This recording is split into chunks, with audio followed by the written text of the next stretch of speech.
So welcome back. Here we are still in the first week of STS 1044.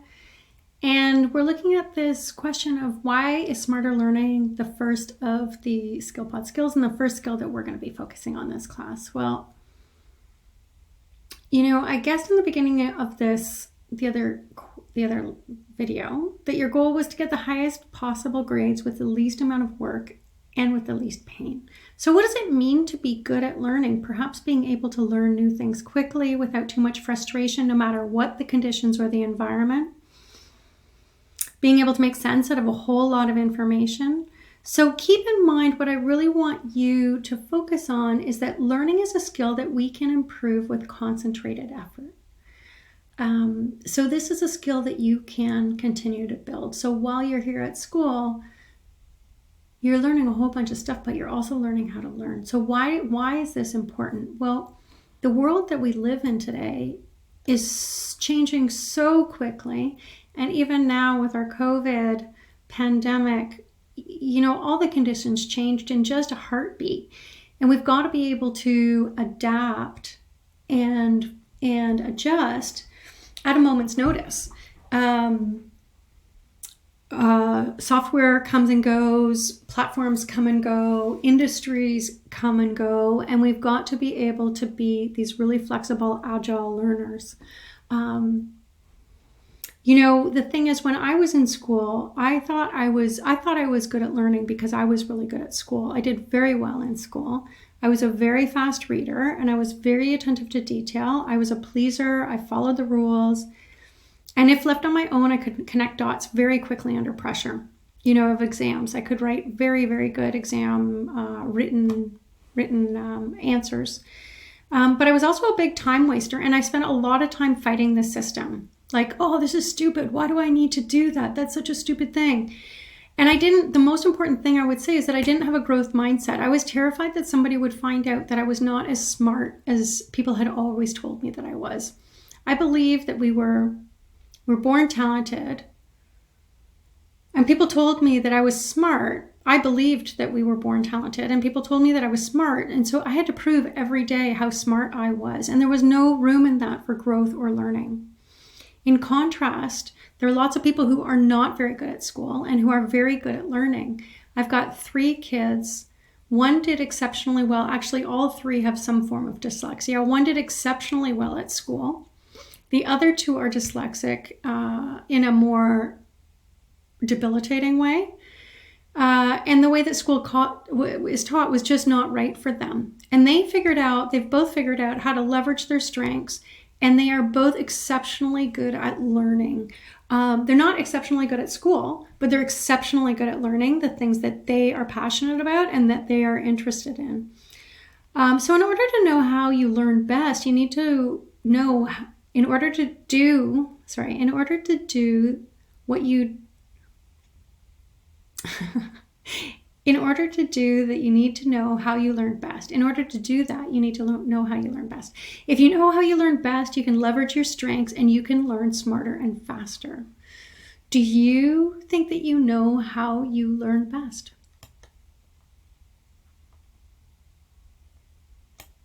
So what is learning?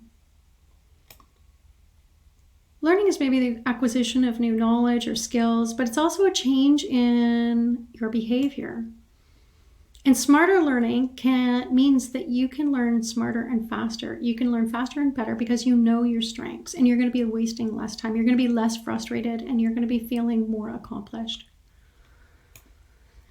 In the SkillPod approach, we focus on this kind of a methodology where when you're learning something new, you sit down and you look at it and you say metacognition. So what is this? This is about thinking about how I'm thinking. So when you've got something new in front of you, you've got a new task, let's say it's your accounting course, and you say to yourself, how am I thinking about this? What are other ways that I can approach this? Do I have my growth mindset on? Am I already frustrated? Do I already have the fight or flight brain that's shut down my brain and making it not receptive to information? So how am I thinking about this? The second thing is to think about focusing. And really, if you want to make the most of your time, you have got to give 100% of your attention to whatever it is that you are trying to learn at that time. There is no such thing as multitasking when you're learning. Receptive, that's a mindset. So really setting your mind open and saying, okay, I'm going to take a deep breath. I'm focused. I'm going to open my mind up, and I'm going to take in this information. Reflection. So after you've done a certain concentrated period of learning, being able to sit and think, okay, what did I just learn? What are the things that jump out at me? And making some notes about it. And even saying, like, at what point did I get lost? Or what point did that get really confusing? And being able to be more aware and more conscientious about how you're thinking about the material. And so really repeating it back to yourself so that it starts to stick into your head, and so that you can start to make sense of all of the information that was just kind of thrown your way. Bridging is trying to connect it to practical things in your life that will help you remember this more clearly. So particularly in accounting, thinking about, okay, so this concept didn't make sense to me, but if I think about it in the context, maybe I can ask the teacher to make an applied example. So in my business, how would I use that accounting technique? And so that idea of bridging it into your real life often makes it more tangible and memorable.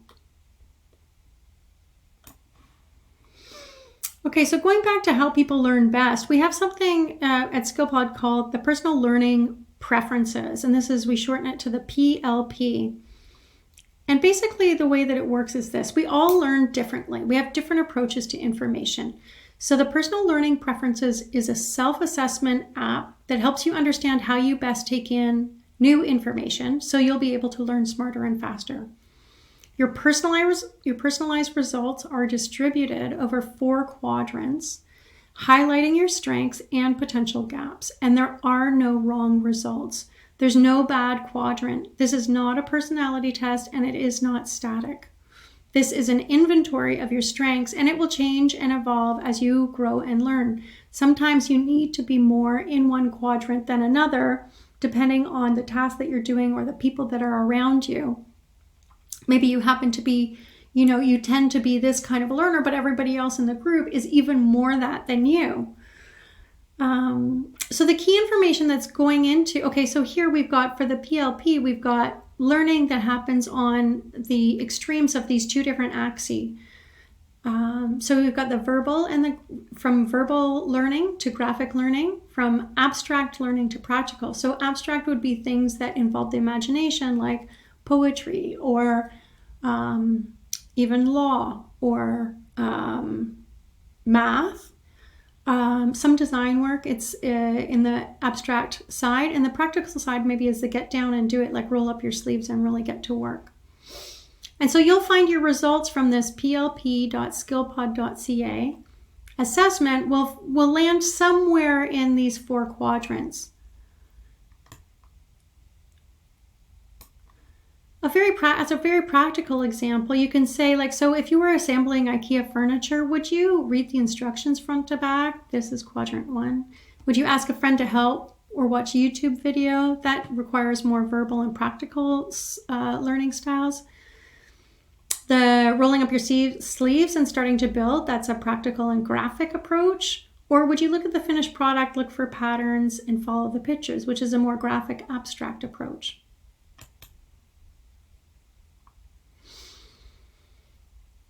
Smarter learning. So what I want you to do is to go and complete the PLP. We've got the rest of the slides here that will take you through a little bit of an understanding of what the PLP is.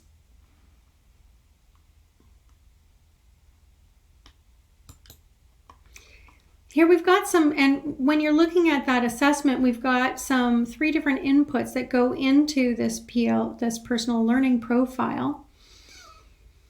We've got learning preferences, we've got something called multiple intelligences, and we've got personal interests.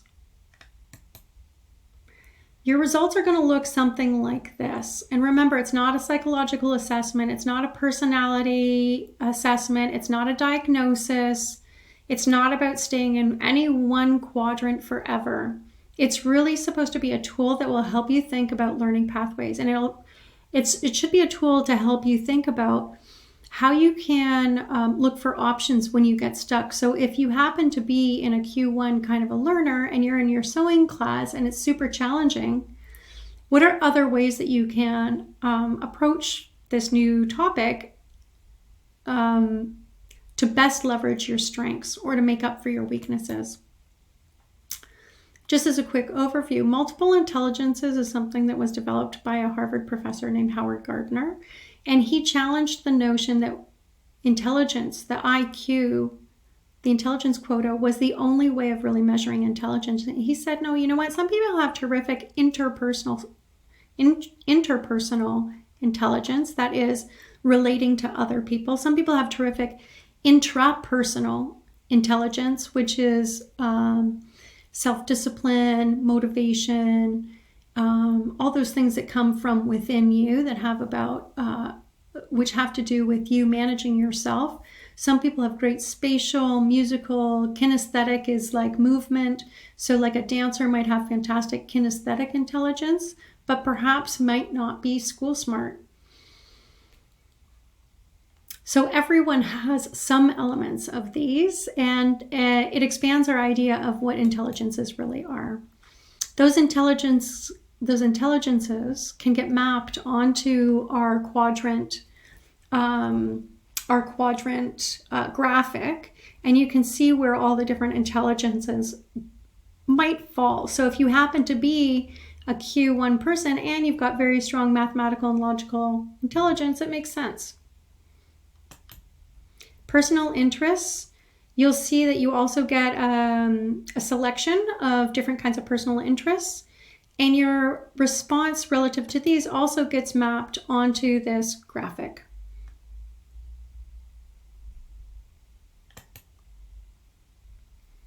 Another one is your preferred roles in different activities. And like those other two, this one also gets mapped into the graphic. So this is just set up in a different way as a chart. So you can see that each of the quadrants has a certain tendency and it has a certain kind of characteristic to it. It doesn't mean that you are stuck in this forever and there is no good quadrant. You actually, the thing is to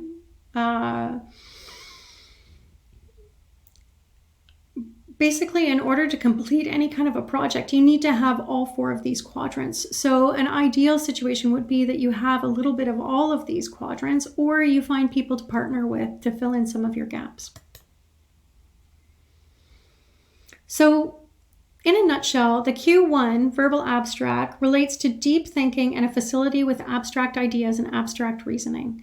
They tend to learn best through words and imagination. They think logically, and people with a high score in Q1 are good at analyzing and researching and often dive deeply into details before addressing the big picture. Quadrant 2 learners tend to learn best through words and practical activities. They think about relationships. People with a high score in Q2 have strong language skills and are good at presenting.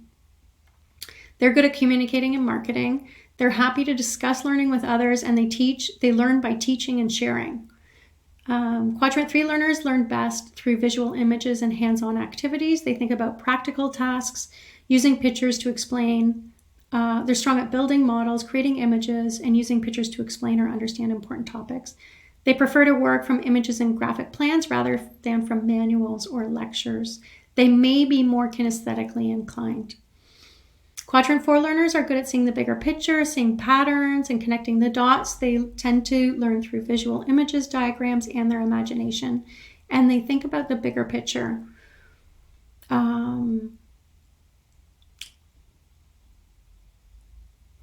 So the PLP, in a nutshell, it's a tool for learning. It's a tool for project management. It's also a tool for understanding people around you. Mozart is held up as a child prodigy, but what is often not talked about was that he started learning piano before he was 4, and his father was an extremely talented musician. He was a genius, but he had a lot of help. So I'm here to tell you that you all have the ability to learn and succeed. You all have skills that are undervalued. You may not know exactly what you want to do or where you want to wind up, but the 7 skills we're learning here are applicable to every single job that there is out there. In this course, you will learn how to be better at school and more valuable in the workplace.